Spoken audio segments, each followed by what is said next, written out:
মিথ্যা কথার গল্প। স্ত্রী একদিন কোনো কারণবশত স্ত্রী তার স্বামীর নিকট মিথ্যা কথা বলল। স্বামী স্ত্রীর মিথ্যা কথা শুনে একটি গল্প শোনালো। জ্ঞান, ধন, বিশ্বাস তারা তিনজন ভালো বন্ধু ছিল। কোনো কারণে তিনজনকে আলাদা হতে হবে। তখন তাদের মধ্যে কথা হলো যে পরবর্তীকালে আমরা কখন মিলিত হব। তখন জ্ঞান বলল যে তোরা আমাকে যে কোনো মসজিদ, মাদ্রাসা, স্কুল, কলেজে এবং বইতে পাবে। তখন ধন বলল যে তোরা আমাকে যে কোনো ধনী বাড়িতে পাবি। কিন্তু বিশ্বাস কোনো কথাই বলল না, সে শুধু চুপচাপ করে শুনেই গেল।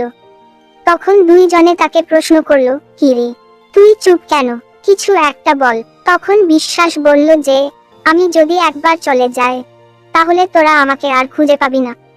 এর থেকে কি বোঝা যায় জানো, যে তুমি চাইলে জ্ঞান, ধন দুইটাই যখন তখন খুশি অর্জন করতে পারো।